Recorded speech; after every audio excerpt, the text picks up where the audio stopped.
yo, lately I just been really talking with the Lord and praying about the motivation behind me picking up the microphone and me hopping on stage. And I realized that a lot of cats in the body, like we have the intentions of saying we're doing it for the Lord, but it's really self-gratification. I'm confused, man. Let me just chop it up a little bit. Why am I even doing this in the first place? Oh yeah, I want God to glorify, right? For you, Jesus. But you gotta glorify Him. Maybe He's not. You gotta lift Him up. Is it for me? This is Christian hip-hop. Is it for Him? Come on. Check it. I'm confused. I pick up the microphone and say that it's for Jesus Christ. But that's a lie. I just want them all to see I'm nice. With the mic, give me a 16 and I rip it up. Say that I lift them up, but I want to be lifted up by the crowd. Seeing wild, the stage becomes my throne. Oh Lord, I'm oh so thrown, and pride I'm oh so prone. Don't forget the glory ain't mine. Can't do this on my own. The glory is God, so me, I must admit I'm wrong. But I love the cheers, the red carpet treatments, the accolades and the fames, picture with fans cheesing. I say that it's all for Jesus, but deep inside I doubt. Cause I'm this focused on my bank account. Ballin', and God we trust, man, that paper rules. So in order to raise the roof, I'm willing to break the rules. Compromise to get a deal with an offer saying what's even worse, I'm thinking that it's all for him. But it's not, I'm a fake, I'm exposed. So I put on the facade so that no one else will know. Yeah, but it's not, I'm a fake, I'm exposed. So I put on the facade so that no one else will know. It's so easy to put that mask on every time we hop up on stage. So easy to say that it's really for Jesus, but really when we think about it, yeah, we really just want to be lifted up. Being honest, y'all, am I doing this for me? Am I doing this for you? Am I doing this for me? Am I doing this for you? Am I doing this for me? Am I doing this for you? If I ain't doing this for you, then help me see the truth.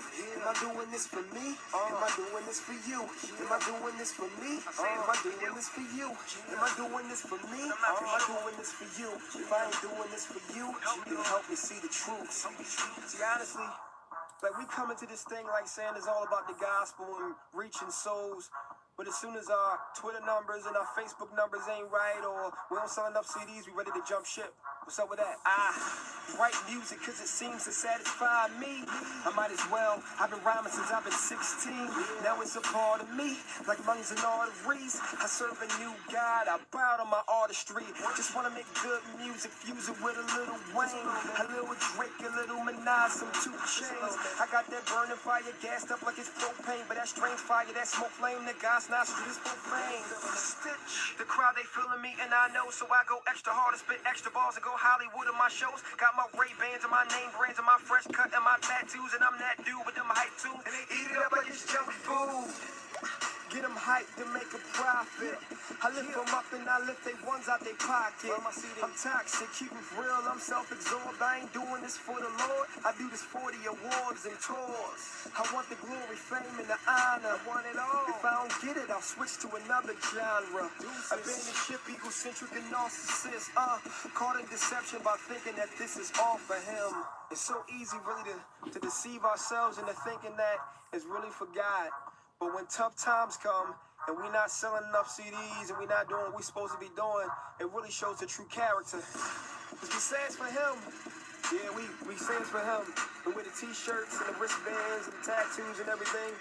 But the Lord really knows our heart. He really knows if it's really for him or if it's not. So I hope this song really allows us to really reevaluate the real reason why we pick up the microphone. The real reason why we say we do Christian rap. Is it to reach souls and to glorify God? Or do we want to be lifted up?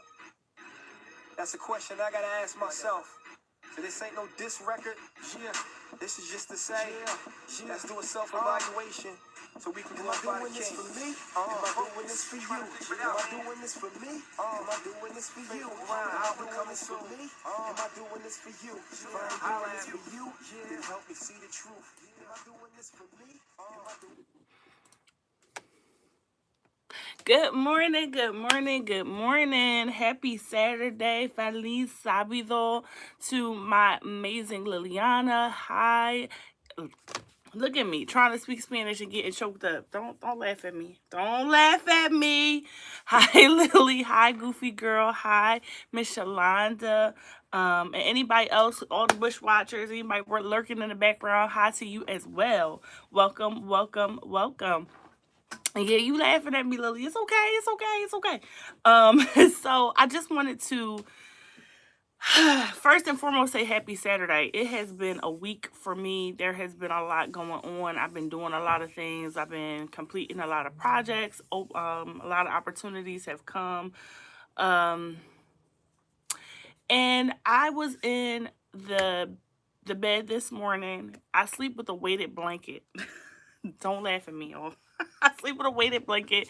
And one of the things that as I was tussling in my sleep, I was thinking about how weighty certain calls are, certain assignments are, and certain seasons are. How heavy are certain seasons. Yeah, listen, I shout out to the weighted blanket. I use it for a number of things. I think for me, one, I might need to adjust the weight of it because I think it's like 25 pounds. Um and the one that I have, like I said, is fairly heavy, and I was heavier as a heavier person when I originally got it. So I think I need to adjust the size because when I was tossed, like you can't you can't toss and turn the way you normally would under a weighted blanket. But the thought process was, how heavy are some of the things that we are called to do, asked to do, walking into, and how does one respond to them? And when I say the call, right, a lot of times immediately people go to ministry, immediately people go to the hyper religious context. But anything that you are assigned to do, if that is being a parent, if that is being an employee, if that's being a student, if that's being, somebody who's transitioning from a full time job to entrepreneurship, whatever that is for you, there's a weight to it. There's a cost to it, and people don't always talk about talk about the associated circumstances, huh? Thoughts, feelings. They don't always talk about those nuances of those transitions. And so I wanted to hop on here, not going to say really quickly because y'all know every time I say really quickly, it'd be 3 hours later. But hop on here and really talk about what that looks like. Like, what does that feel like, and the struggles I know I've personally had. So this one is a little bit more personal than some of the other ones. It might not be as technical. Y'all know I usually give y'all the psychological insight, the theological insight, and a tip. It'll kind of break down that way, but these are all personal, like things personally I have experienced. The first thing that I will say, and I know you guys have heard this before, first thing that I will say is the thing that you are called to do, okay? The call, the assignment, the task, the duty, the transition, the next thing will not always feel good, okay? It's not, people think that walking this faithful walk, this faithful grind, and shout out to my husband, that song that you heard in the beginning, that is one of my husband's songs, and it was from a project called The Faithful Grind. It's a long story, but it is on YouTube. If you like the sound, please check it out. I'm not in the Chapmans, but I'm here making breakfast and some tea. No worries at all. So, again, the thing that you are assigned to do does not always feel good. It's not always easy. And sometimes people think that the faithful walk, the faithful grind, the Christian journey is easy. It's supposed to be sunshine and rainbows and sugar plums and fairies dancing. Like, it's supposed to be this magical, easy thing. And the reality is, it's not. It's not. Okay? I'm saying it one more time for the people in the back. It's not. Now, is it arduous and hard and toilsome and burdensome all the time? Not all the time. Because you have peace in the midst of it. You have a stability in the midst of it. You have advocate in the midst of it. But that does not negate the difficulty. It doesn't negate the fact that it's hard. And motivation for hard things naturally fluctuates, okay? Because your brain, psychological point, your brain is going to resist long-term efforts because your brain prefers comfort and predictability. It prefers comfort. It prefers stability. It prefers predictability. Okay? I want to be able to predict and limit the amount of injury that will occur based on certain things. And so, purpose requires the ability to press past your emotions, press past your feelings and stay anchored to the task at hand, anchored to meaning, anchored to purpose, not your moods, because it will not always feel good. Okay? It will not always feel good. So understand too, I always think about Jesus because he is our example. He is our example. The cross did not feel good. The Garden of Gethsemane was not a good, pleasant experience for him. Obedience was not about his emotion, right? He wailed. He was like, listen, if this cup should pass, hey, God, if there's another way to do this, can we, I know we made a deal, God. I know we talked about this before the foundations of the world. Like, I know we had this all planned out. But if this cup should pass, why? Because there is an emotion, there are feelings. Good morning, Tiff. Attached to whatever we're being asked to do. And so even Jesus in that garden was like, yo, if there is another way to get this done, can we do that way? Can we do that version? And our response has to be the same as Jesus's response. Not my will, but yours be done, right?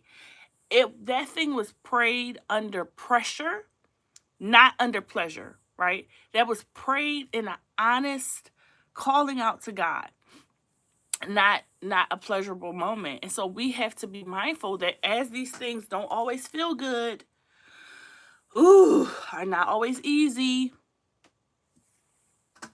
that does not give us an out, okay? I know nobody wants to hear that. I have heard people say it's hard. Okay, it is hard. That doesn't mean you get an out. That doesn't mean you're not going to do it, or you shouldn't do it just because it's difficult. That we make difficulty an excuse, but we do hard things all the time when we want to, huh? Cooking Thanksgiving dinner is hard. Okay? Raising children is hard. Getting up to go to your 9 to 5 is hard. Some things that we do on a 9 to 5 are hard, but we do them because we see the outcome. We see the benefit. We see the recompense and reward that we'll have from doing it. So when God asks us to do something, it doesn't matter if it's hard. Sorry. It doesn't matter if it's hard.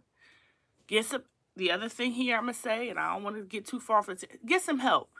If you are one who, I know how to do this part of it, but not that part of it, get some help. Or decide, you know what, no matter what, by hook or by crook, because sometimes you get the resource as you go. Sometimes somebody will see you operating in a lane that you're supposed to be in, and they'll be like, oh, let me partner with you, let me help you, right? But you don't get to that if you sit in the moment and be like, oh, I'm not going to start because it's hard.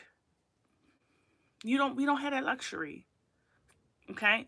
So don't judge. Here's the practical tip if I had to give one. Don't judge your calling by your feelings or your emotions. Set a rhythm for yourself, especially if you're the type of person that can get trapped in their feelings and their emotions. Set a rhythm. Assignment first, emotion second. Allow your feelings to catch up to what you're doing, and always allow your purpose to remain constant. Because again, it's not easy, right? Yep. Okay? Your emotions, it doesn't matter. I hate to say it. Okay? Because here's the thing. Happiness, happiness, feelings, emotions, anger, sad, all of those things fluctuate over time.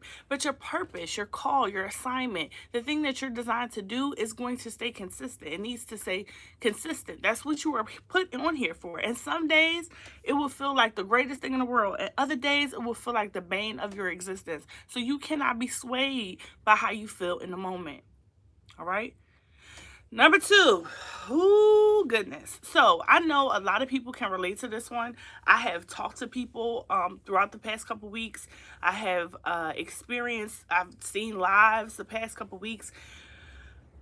After you do a thing, whether it's a big ministry event, whether it's a project you finished and you finally get completed, whether it's something you worked really hard for and it finally comes to pass, after the high comes the drop. Okay? after the high, like I did it, yes, there's a drop, okay? And it's called, in psychology terms, it's a post-adrenaline crash. It's just like that, you get that good first cup of coffee, but in that midday, especially if you don't re-up on the caffeine, you're going to feel that slump, you're going to feel that drop. The same thing happens when you have put your energy, your effort, your time, your anointing, whatever it is that however you call it, after you finish it, there's usually a drop. So for me, for example, I said this week I've had a lot of open doors, had a lot of things happen that are like positive things.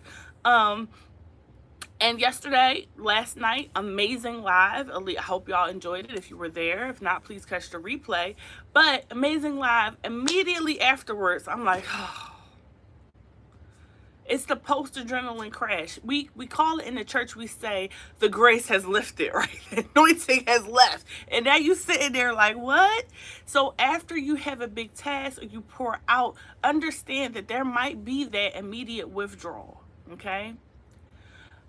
It might be that kind of, it can feel like fatigue. It can feel like sadness. It can feel like emptiness. It can feel like confusion, like what's next? I've done this thing, now what? Right? Especially for those of us, okay, who are always doing something. Always on to the next thing. We do that because there's this space. We don't want to feel the drop. And so you're always putting stuff constantly in front of you. The weight of that can be exhausting. And like I said, most of the people will put something else up under it immediately after so they don't feel the drop. It's like I'm never actually finished anything because I don't want to. I'll tell you in a minute. I'll tell you in a minute. I do not want to feel that crash.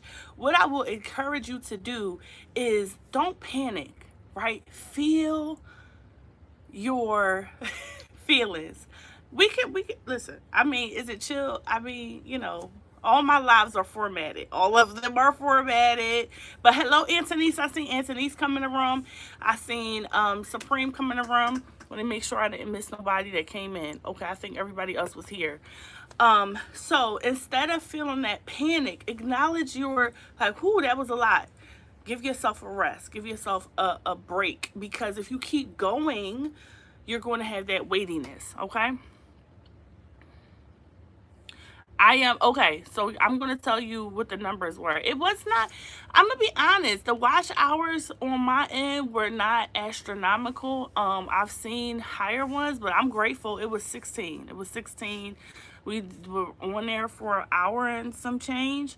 So there were 16 watch hours from that, which is, again, I ain't going to complain about nobody's watch. Make them listen. Nobody's watch hours. Everyone counts. And I think I had one live. I think I shared that with y'all. And it was crazy because it's never happened again. And I don't know if it was a glitch or not, but it's still there. It's been there forever. I did a restream and had 134 hours for I think it was 11-hour restream. I'm like, I don't know what happened. It just must have been a good night. But I've never seen numbers like that again. We're going to see it one day. Huh? We're going to receive that. We're going to see it one day. Okay, my husband watched you and Tina live. That was good. Yes, that Tina and Miss Yolanda's live was phenomenal. Right. Yeah, it was a lot of people in there. And people were engaging. I don't know. I'm going to say this and I'm going to get back to my points. I don't know what's happening. I'm not particularly one who pays attention to stuff like suppression, because I can't imagine why anybody would suppress little old me on the YouTube. But that my lives have not been pushed. Normally I would get, 200 maybe on a live, whether that's in the morning or if I'm just in the afternoon press live. Now it'll be like 50, 40 views. And I'm like, what's going on? So I don't know if that's just something that's happening across the board or something specific to my channel, but I'm like, okay, it is what we gonna do, huh? What we gonna do? I'm gonna just keep doing what I've been doing, okay? It's happened to a lot of us. Yeah, yeah. Okay, okay, okay. All right, it's not just me. And here's the other thing, and I've heard larger creators say something similar. And when I say larger, I'm saying in our sphere of large, like, King Explicit, or who else did I see was talking about that? Like Reva reveals, like there are certain people that are like, under 50,000 but still in the, 20, 30K. um they're saying the same thing. So I don't know if it's just like one of those things where everybody and their grandma was doing, what was that, not Vlogmas, everybody and their grandma was doing, uh what was this, Vlogtober, and things were up and now they're not anymore. I have no clue, but I'm not going to I'll go get sidetracked by that. But just a note. Hey, Stash, what's up? How are you, Stash? I was only able to catch a little bit of your live last night because a girl had to go to bed. But y'all was having a good old time. And I said, I ain't even gonna make my presence known. But y'all was having a good old time. You got some Supreme yelling at the phone right now. Okay, so I just want to encourage you, if you are one who has experienced that post completion drop. Is that a pause? I hope it's not a pause. I'm not going to say it.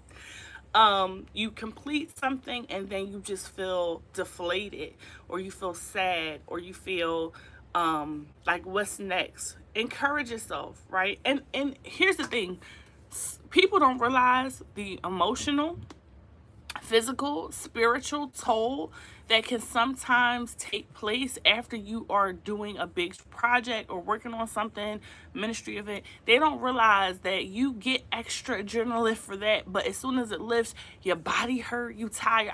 I said that weighted blanket was feeling extra heavy last night. I'm like, oh my gosh, I woke up and I'm like, my body is tired. I didn't do no extra running around. I didn't do nothing crazy, but that live for me last night was important. It was, I've been asking my friend to come on my channel for a long time, and I'm like, yo, she finally said yes. So, in any event,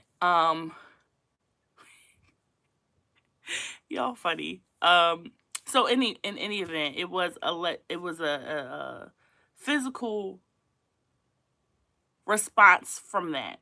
I woke up very tired, and so and achy and all of that. So schedule recovery time on. Oh, okay, I'll tell you in a minute. Don't spiritualize a chemical crash, okay? And eat, sleep, hydrate, and restore. So again, a lot of times when you're preparing to do something, again, we're talking about the weight of the call, the weight of life. A lot of times when you are doing something, there is a drop. And so when there is a drop, give yourself time to recover. Okay. Who got that many? No, what? What? Okay. I need to go. Okay. No. All right. No. No. All right. I'm confused. Tiff is saying how many hours she got, meaning that's how many hours you got, Tiff. Now I'm confused. What is the 1926? Now we got to pause. Explain. No. So how many hours I got last night was 16 hours. That's how many hours I got from the live. I thought that was the question. Was 16 hours. Who's monetized? What? What is happening right now? Okay. Let me wait, because I got to catch up to the. Yes, thank you. Yes, sí, lo siento. I don't know how to say that in Spanish. That's how many hours. Who got monetized? I need the rest of the tips so I can deal with this therapy. Listen, okay, Danielle, you're my. I'm not. No. What is this tomfoolery? No, no, no, no, no. I need about 300 more watch hours, okay, to be partially monetized.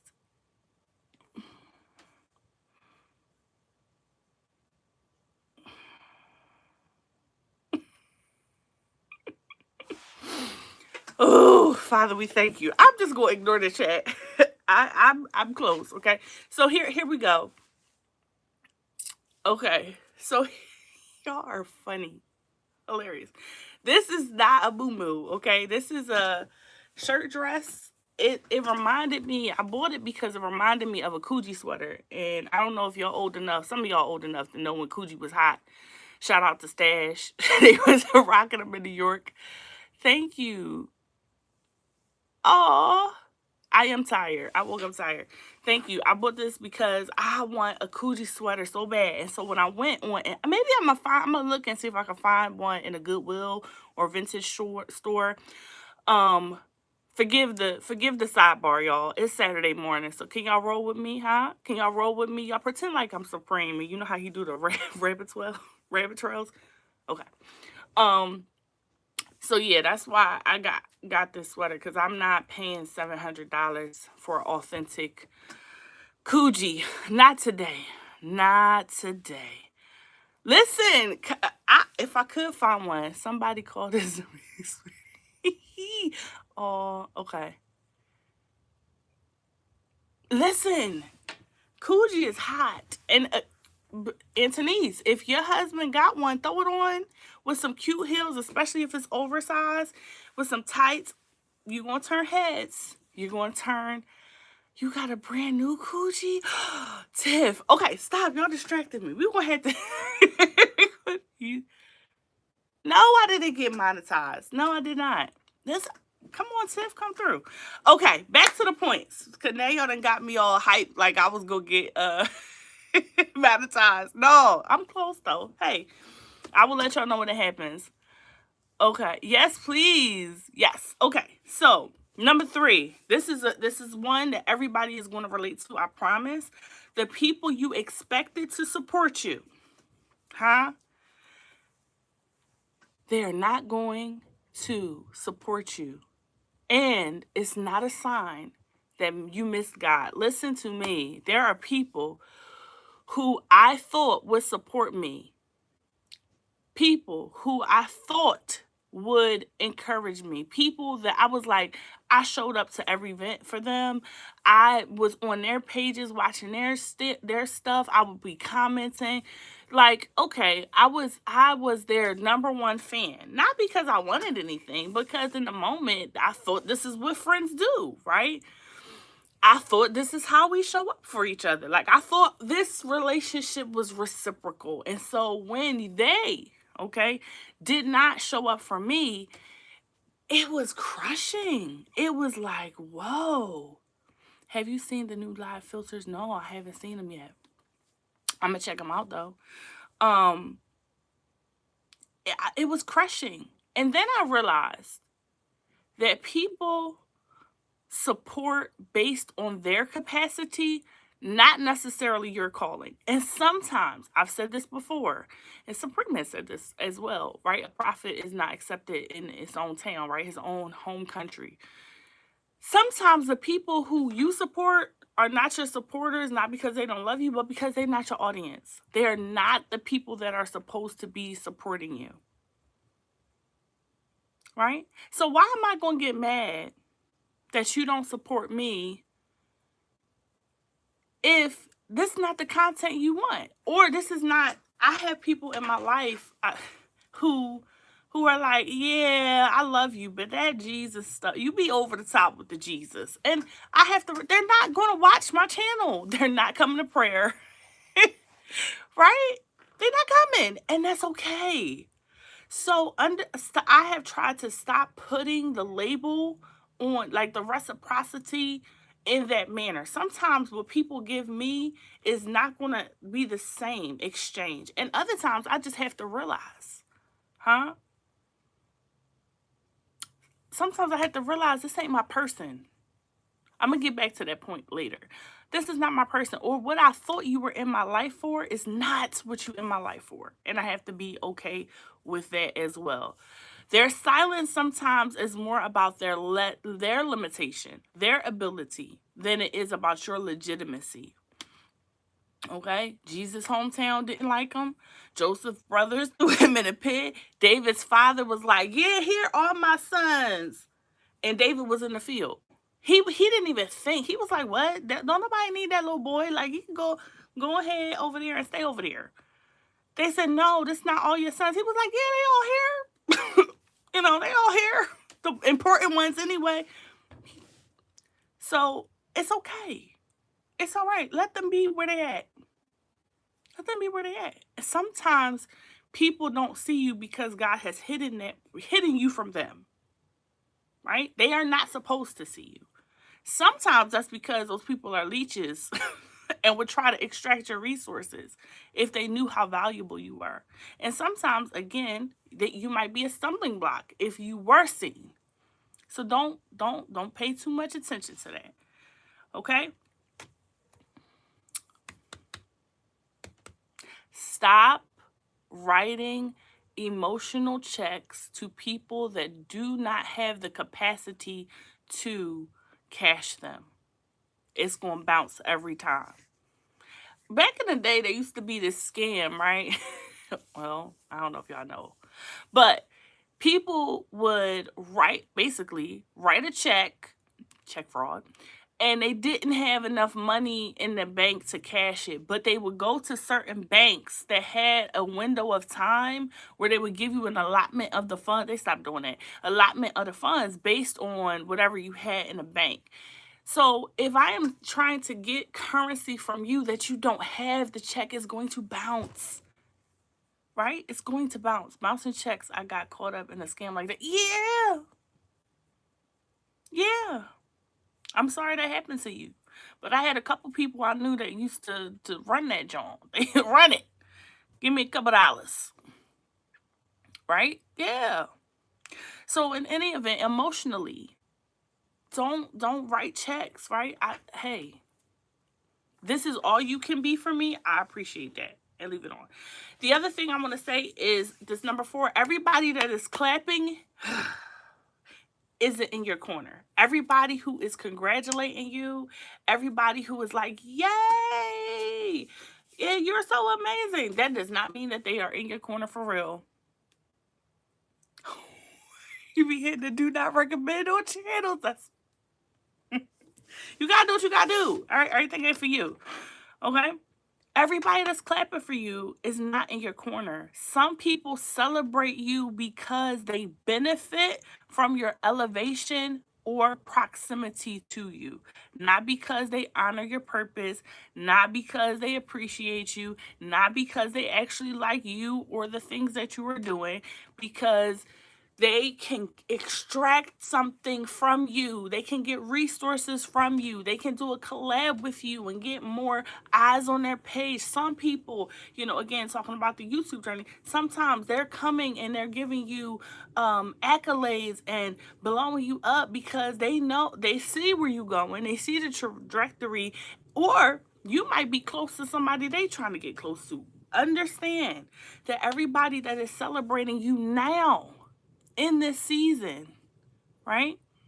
Everyone that hearts your pig don't love you. I heard that in the yes. It's the truth. It is the absolute truth. And so ask God for discernment, because applause doesn't always equal alignment. These are listen, they shouted Hosanna one day and cried out, crucify him, by Friday, right? Or whenever, noise does not equal loyalty, right? And so that's why I honor people that be like, hey, I'm just here. I'm just, shout out. I'm just supporting. Like, I ain't listening. No, I don't know what you said. No, I don't know what you put in the vlog, because I'm supporting you, even though I'm not supporting the content. You see what I'm saying? There are other people who are going to be watch all your content. They're going to put the comment. But as soon as they get what they want from you, they out. They out. So you have to you have to balance that everybody that's clapping for you is not in your corner, and assign them accordingly. Discern supporters from spectators and watch for consistency, not just excitement. I know Jay has talked about this a lot, about the people that started with her, not the people that are there now. And that's okay. That's okay. Make sure you got some solid supporters, not just spectators. Okay. And that's just again, we're talking about the weight of the call, the weight of the assignment, the weight of the transition. That's in life in general. There are going to be people when you get that new job, they're going to be the first ones that be like, hey, what's up? Let's hang out. They cool with hanging out as long as you got the bill. Okay. They like, I got enough money for the tip. Ninja. Are you paying for lunch sometimes? Okay? Are you paying for lunch sometimes? Are you picking up the check sometimes? Period. Okay, I'm sorry. I can't stand that. It's like you're leeches. You just want something from me. Huh? Okay. So just be discerning as you advance.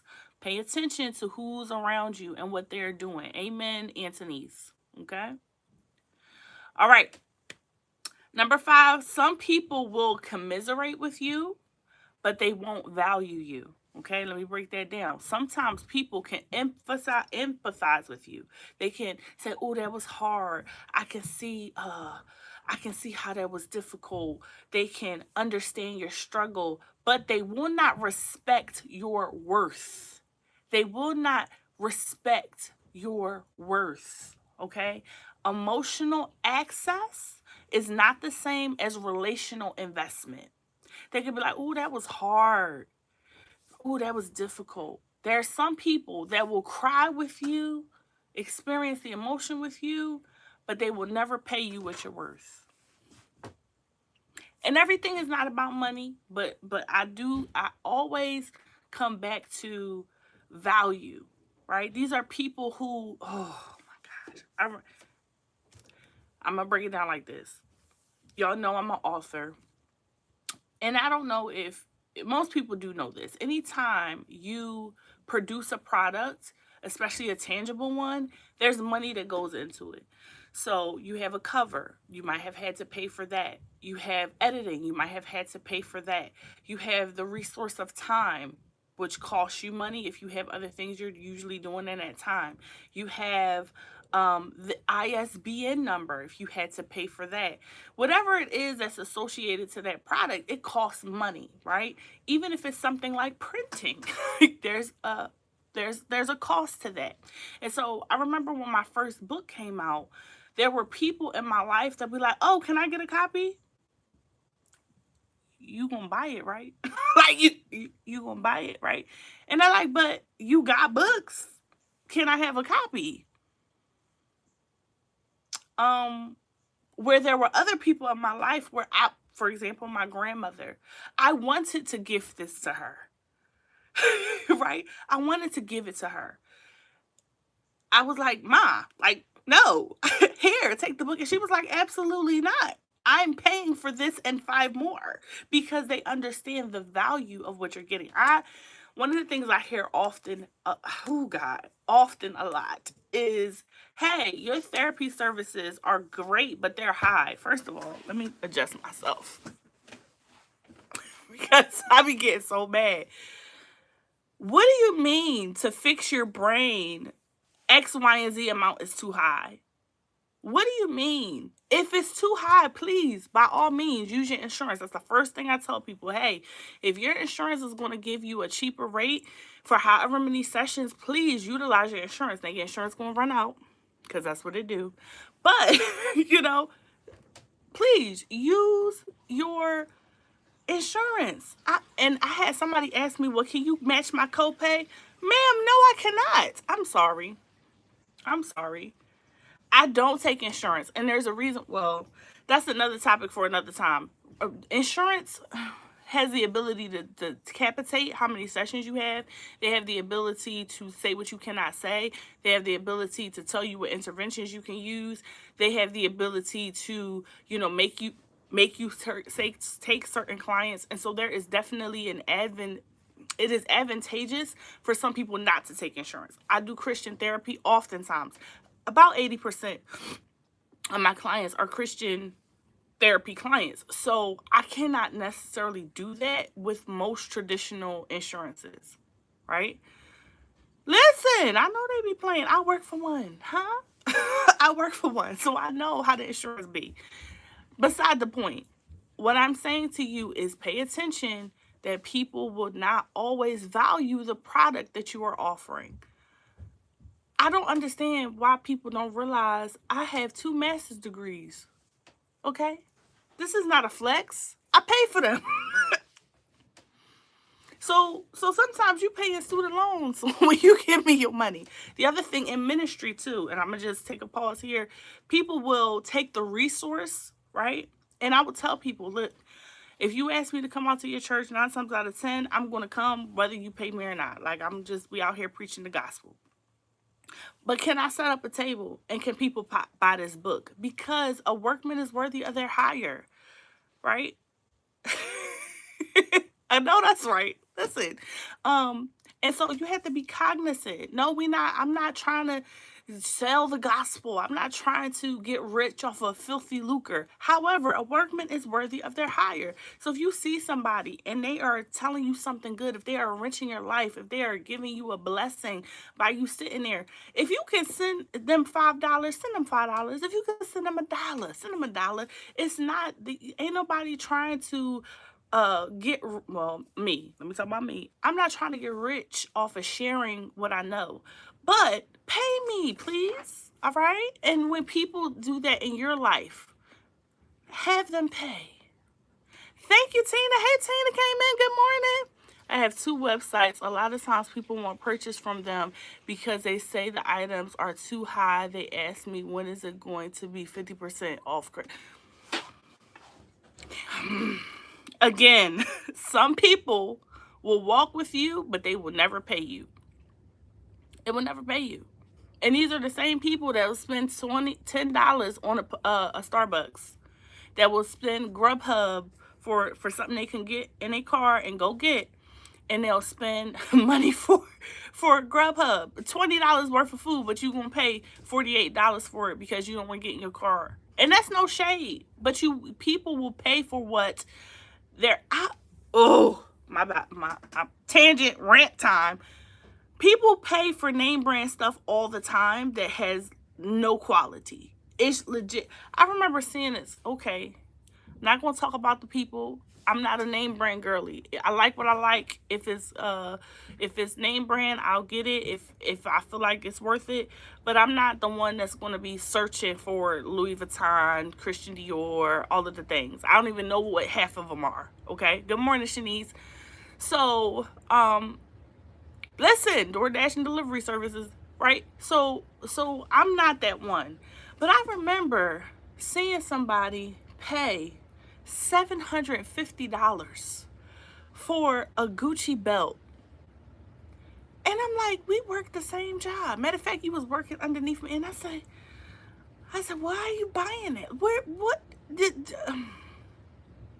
It just befuddled me. But this is the same person that'll be like, oh yeah, therapy too high. Why we doing that? Why we doing that? Right? Or you got 85 you got 85 streaming services. You pay more than they pay for cable. Huh? But you won't invest, invest in people that are helping you. Yep. Do you take Klarna? That's the thing. Some people do. And again, I ain't mad at however you do it. However you do it. I actually do have a sliding scale. But I'm sorry, I'm never going to be able to match a copay. I haven't taken less than 50. This is, again, $50 is bachelor's level. This is your first client work. No, 30 and copay is like $30. I can't do it. Use your insurance. Okay. When you said they had make less than you for the $700 belt. Again, no, they didn't. This was back before Klarna. This was like she was paying for it. And I was like, okay. And I was trying not to be judgy, but I say that to say this the same person who would be like, oh, can you help us? Can you help me buy lunch? Well, we all went in for lunch at work. Can you help me? Anyway, understand that people will not always understand your worth or value. Sometimes you are the gift, right? There are certain populations of people where they don't have a tangible product. They don't have a book, right? They just come in to share what they know. We have people that are public speakers, people that are on you. Listen, for the monetized folk, and this is staying up, so maybe somebody else will come past it. Not nobody, in here, but send a super chat every now and again. Send the people something. Anthony said, I used to be like that when I gambled. I always needed to. Oh, see? That gambling. I'm glad you said used to. Used to. We done got some deliverance. Gambling is one of them things I had to stay far away from because a girl can be a little bit obsessive. And so I don't think that's for me. I would be the one. I'd be like, but I lost, so I gotta get my $20 back, and spent $3,000 trying to get 20,000. No, $20 back. Nope, that ain't for me. Yes, thank you, Lord, for delivering me from the game room. It would. I know. I had to. I don't even go. I'm not. I'm one of the. Back. I don't know if they still do this, but in Atlantic City, there's a part like if you're walking through with children or you're walking through with certain people, they can't step on a certain part of the carpet. Let me be on the part of the carpet where the kids at because I don't need to be touching the machines. Okay. Some people can spend $20, they done and they good. It would not be me. It would not be me. All right. So again, dealing with the weight and the call of the assignment, the ministry, the season, you must be comfortable being misunderstood. And this can kind of be in a connection with the previous point that people don't always want to pay you. Listen, people will think that you are out to get some coins when you're not. People will think that you're trying to mislead people and you're not. People will think that you have certain motives or certain undertones and you're not. I know a lot of people that are very straightforward, a lot of people that are very like, hey, right is right and wrong is wrong, and they will think that you are attacking them. The reality is, no, I'm telling you, black and white, right is right, wrong is wrong. This don't really have nothing to do about your feelings or your emotions, but they're being misunderstood. They're called mean. They're called standoffish. They're called, all of these cantankerous, crotchety. They're called all these things when their heart is right and wrong is wrong. And it's wrong when I do it. It's wrong when you do it. I'm not being judgy. I'm not being judgmental. I'm not being harsh. I'm just telling you how I feel. Those people are misunderstood. I'm misunderstood. The opposite way. They were like, Danielle, everything is wishy-washy with you. No, everything as for me in my house, right is right and wrong is wrong. But I also understand variance. I also know how to lead people where the heck they at. You don't want to change? Hands up to 85. You don't want to change.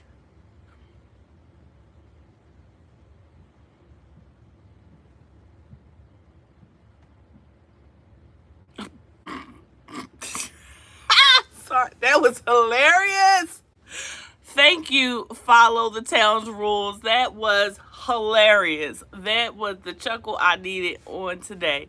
If you think that finances makes one better than other people, that is hilarious. And I appreciate your comment because it made me chuckle. All right.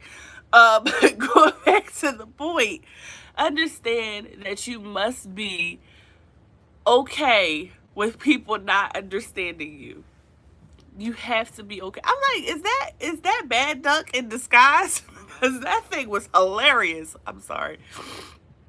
Thank you, Stash. I didn't even know you was still in here, Stash. What's up? But in any event, I gathered myself because that was truly something that made me chuckle. I ain't got no ring on today, y'all. Y'all didn't tell me. All right, so understand that people will misunderstand you. They will misunderstand your motives. They will misunderstand how what you're doing. I can imagine that Noah was like, yo, bro, we out here. And I know I've said this before.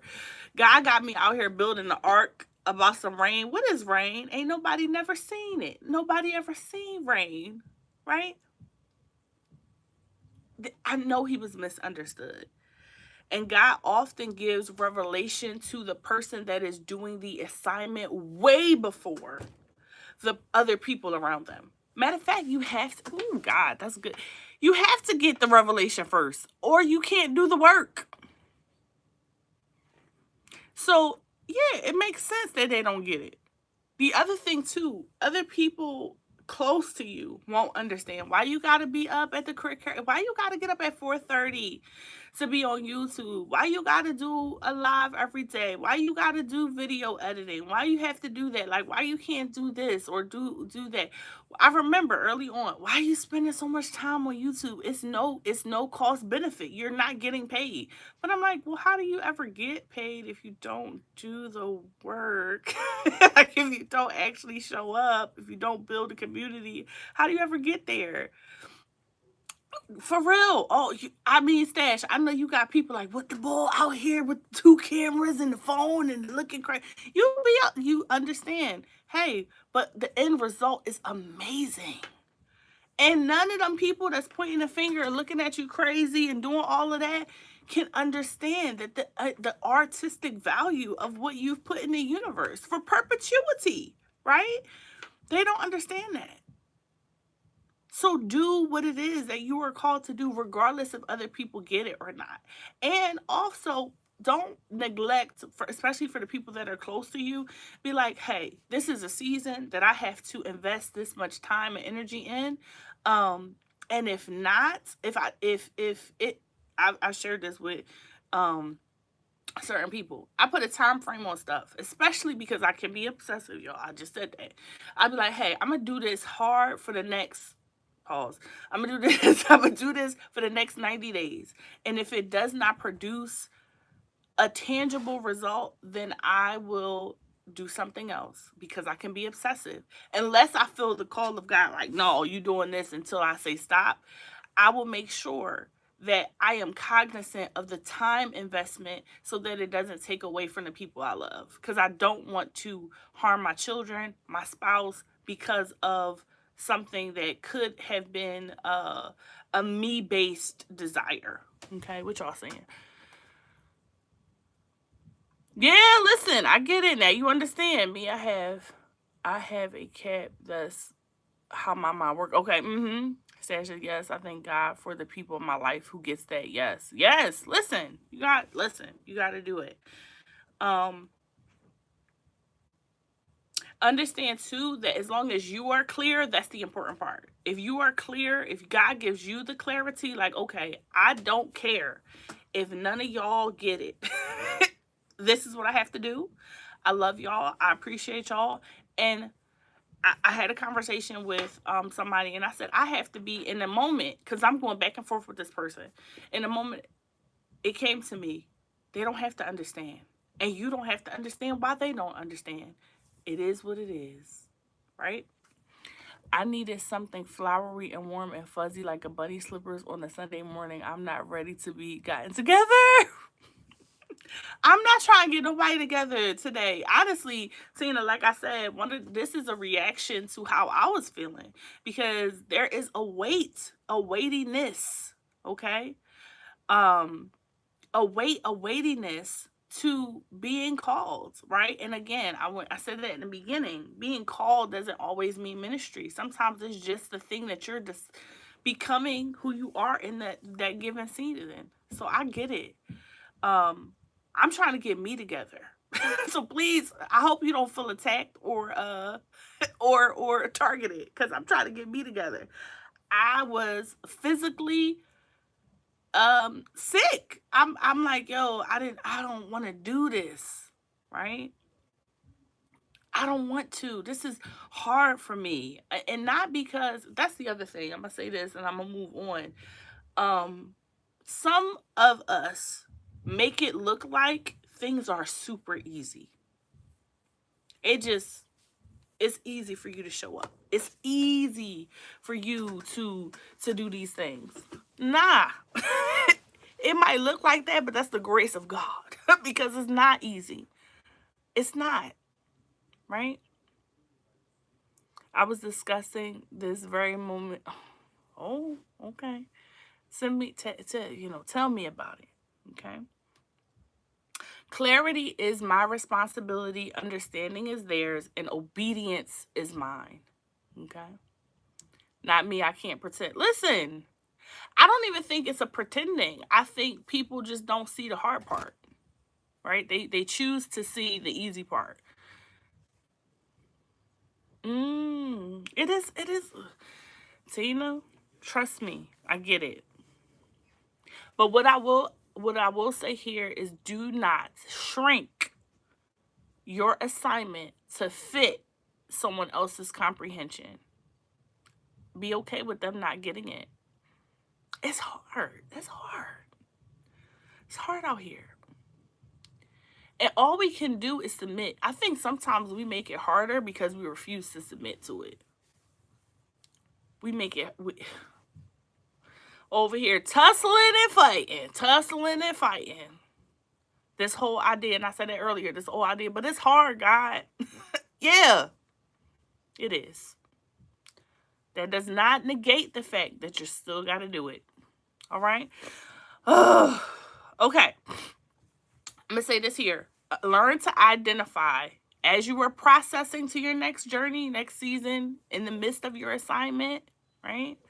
Learn to identify windows, doors, and mirrors, okay? People function differently in your lives. I know sometimes people do the leaves and the roots, and I'm going to say windows, doors, and mirrors. Windows let you see, they come to let you see what is possible, right? They let you see possibility, but they don't hold weight, right? They can't actually help you get there. They can only allow you to see what's ahead of you, right? Or what's coming up. Those people that are like, look, people like that got 2,568,000 subs, right? Those people, they allow you to see the possibility.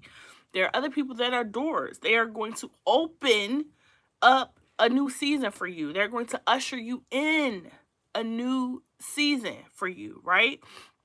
And so understand that they are door openers, but they're not necessarily the ones that are going to journey with you, right? They're just opening up a door, okay? Some of us spend too much time standing in front of closed doors. That door ain't gonna open. That person is not gonna open.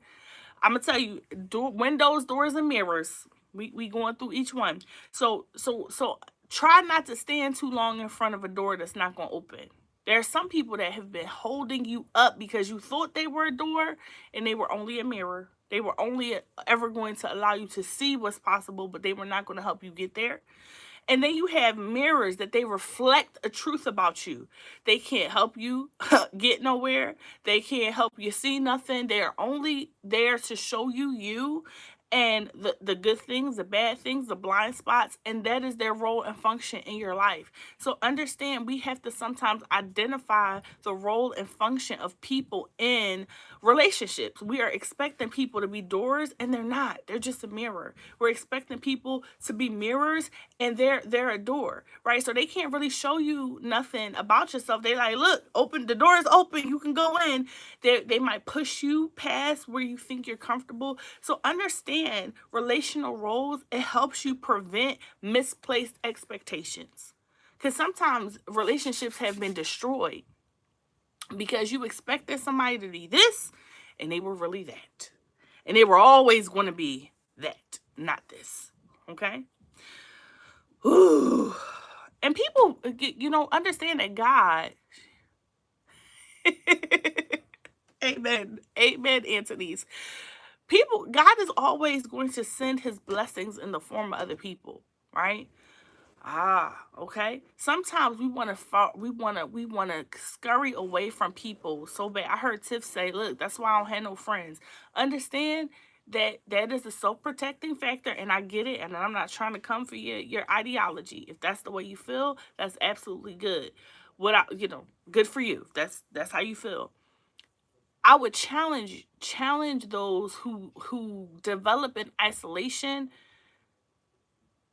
to expand their vision a little bit, because God often sends the blessings, the resources, the assistance, the companionship in the form of people. Identifying why they're there might be the issue, not necessarily divorcing everybody. Like, I don't like none of y'all ninjas, y'all all dead weight. No, perhaps there are people who you thought were a door and they were just a mirror, and so that's why you were disappointed. Yes, and that's why we might be blocking our best blessings, right? The other thing is identify who you are in somebody else's season. You might be a door in somebody else's season, and you're so hypersensitive about guarding yourself that you refuse to open the door for them. I remember the Lord asked me to. I'm a giver. Y'all know that I've said that before. Some of y'all have been a recipient of my giving. I love to give to people, okay? But not even a but. Sometimes the Lord will challenge you to give to somebody, and you be like, "Them? Can I talk? Can I be honest? Can I be honest? Not hard swallow. What? You want me to send what to what? Who? Where? But who you been where with who? I'm okay when it's somebody I can see the benefit. Oh, oh yeah. But even the Bible talks about, giving to people who can reciprocate. And I don't want to mess up the verse. I don't want to mess it up. But there's a passage that talks about you're giving to people that can give back to you. No, give to the people that can't give back to you. And I remember being like, dang, you want me to send this to what? All right. And usually if I'm in a service and they preaching good and everything is, I know what it's like to have to deliver a word. I know what it's like to have to labor. And I'm like, yeah, I'm going to sow. This is good ground. I'm going to sow a seed. No problem. No problem. I'm going to give it because I got it. In that moment, if I got it. But when it's somebody who has been mean, cantankerous, don't like me, or what? You want me to send it? And you want me to send it anonymously? Challenge. But my obedience might be opening a door for them, right? Who knows if they were not praying for the thing that the Lord is asking me to give. It is. But what does the Bible say? Be gracious to them who despitefully use you. Now, I'm not telling you to go out here and pay people's bills, and the Lord didn't tell you to do that. Be discerning. But if he calls you to do it post haste. Okay? All right, we're going to move on because I know I've been here longer than I intended. Okay? Ooh, you might have to do a relational audit. Is this person a window? Right? Is this person a door? Or is this person a mirror right now?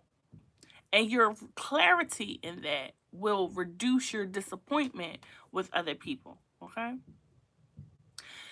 Your calling, task, duty, assignment, season might make you feel different than other people. Please do not confuse that difference with defective. Just because you are different, just because you are eccentric, just because you are an outlier, does not mean something is wrong with you.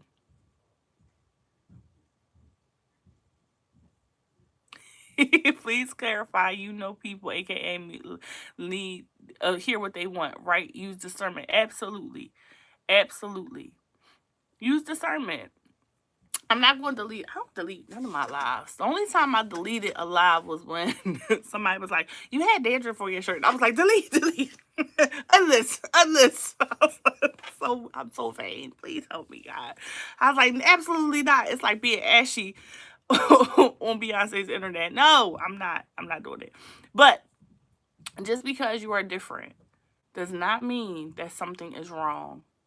Does not mean something is wrong with you. Does not mean something is wrong with you. Sometimes your difference is what causes someone to hear what you have to say.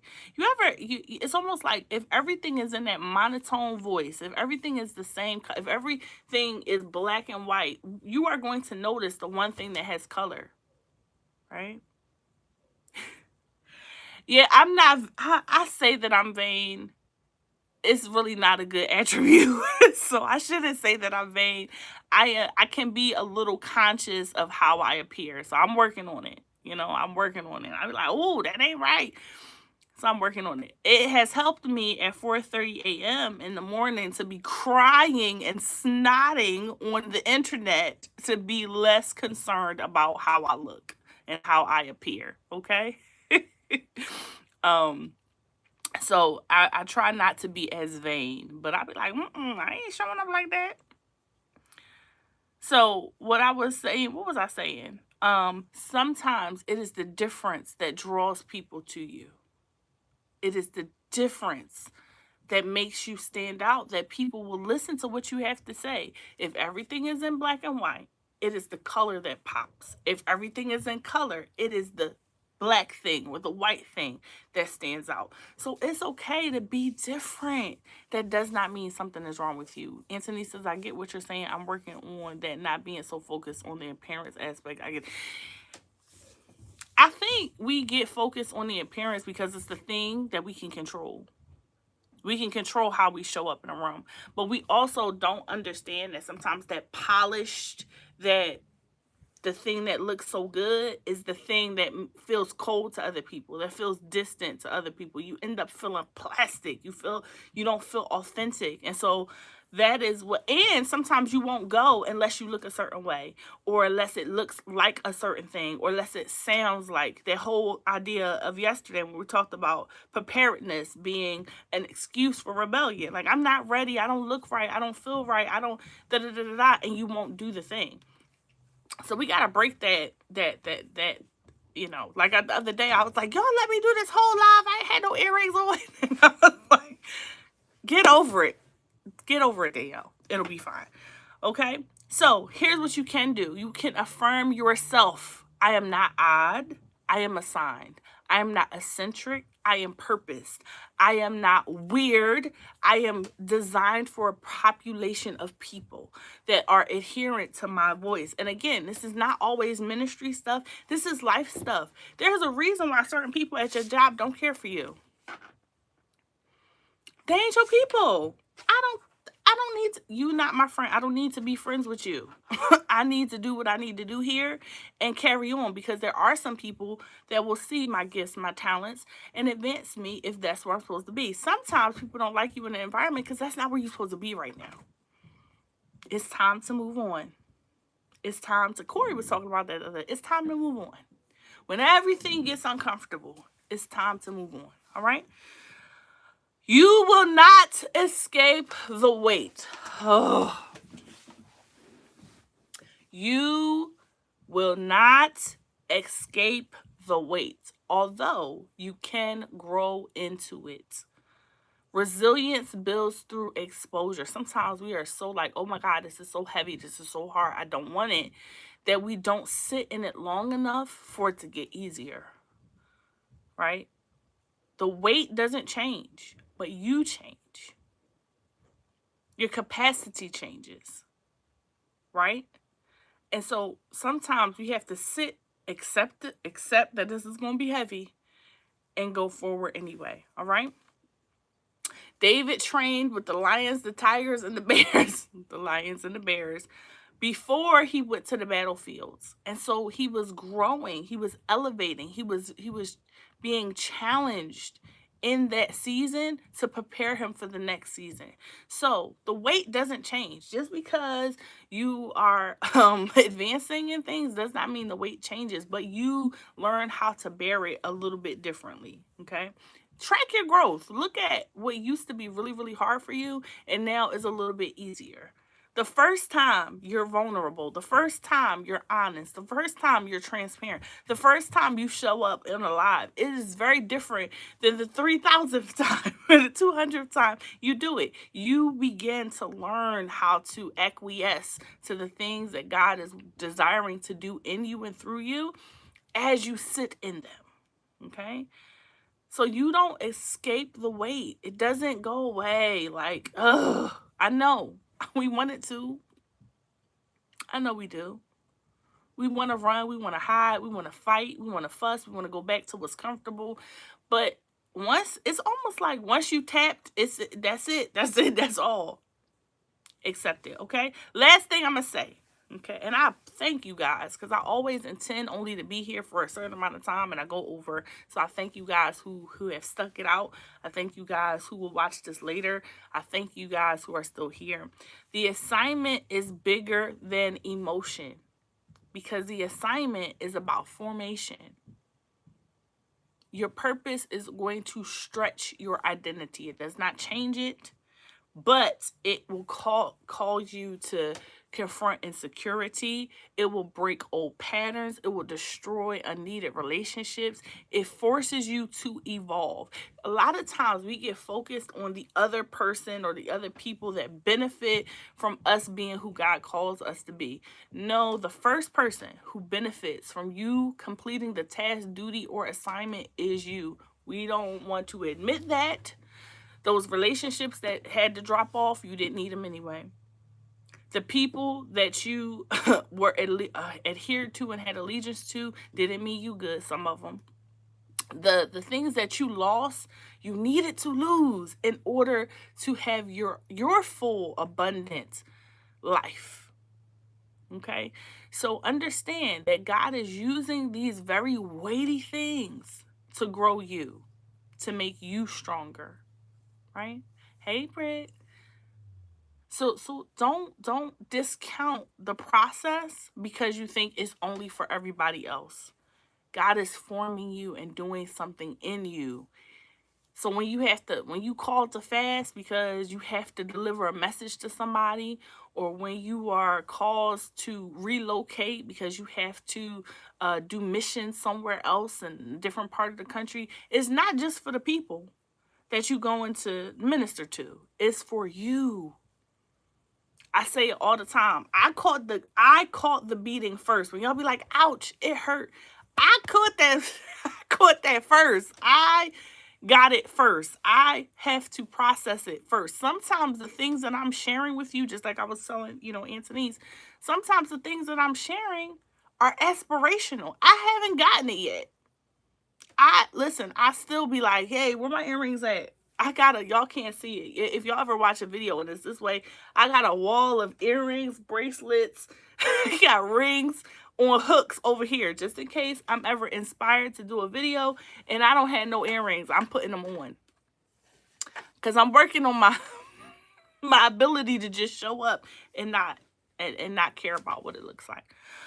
Okay, so remember that the assignment is bigger than how you feel about it, and it is doing something in you and through you, not just for other people. Okay, all right. Thank you guys so very much for spending some time with me on this Saturday morning. If you have any questions, issues, tissues, if there's anything that you would like me to talk about, as we are going through this YouTube journey, please let me know. We are praying for all of those who are on the precipice of something great. I know there are some people who are this close to monetization in these YouTube streets. I am praying for you. There are people who are exploring new levels of creativity. I am praying for you. There are people who achy in their bodies, weary in their soul. I am praying for you. And so, Tina has said it the other day, and they like, oh, I couldn't stop crying. She's like, Danielle, you've been praying for months. And I have been.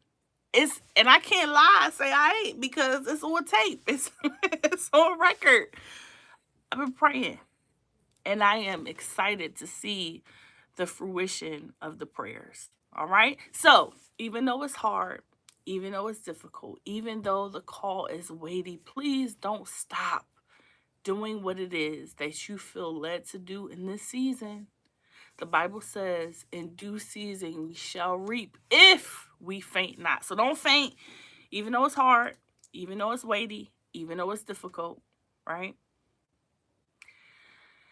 Amen, Antonice. Okay, amen. Amen. Amen. Listen, them prayers working on. Like I said, my last point was for me. The prayers working on me. It is Yes, I'm praying for y'all and with y'all, but it's me that need the discipline. It's me that needs the okay, crying on the internet. It's me who needs that. And God is good. He does all things well. He does all things well. And so my prayer for you guys and everyone, myself included, is that we begin to see the goodness, right? Even in the midst of the struggle. All right, I'm gonna let y'all go. Thank y'all so much. Thank you, Anthony's. Thank you, Miss Yolanda. Thank you for being here. I only know that y'all here because y'all commented. Crystal, thank you so much. Thank you, Shanice. Thank you, Tina. Thank you, all the folks who came through here. Thank you, Goofy Girl. I gotta see. You are new to me. So welcome. Thank you so much for joining and watching. All the things. All right. Have an amazing rest of your Saturday. If you would like some fun tomorrow night at around 7 o'clock. Is it 7 or 7:30, y'all? Is it 7 or 7? What time do I do Jeopardy? Is it 7? Look, I can't even focus. Is it 7 or 7:30? What time we doing Jeopardy tomorrow, y'all? Let me look. Let me make sure. Let me look and see what I done scheduled.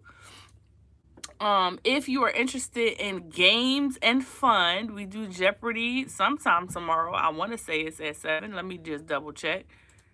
No, is it 7, 7:30? How I don't know my own schedule. 7:30 on Sunday night. We have Jeopardy. I am preparing the board. It is not going to be as hard as last week because I had so many complaints. This is hard. Ain't nobody know these answers.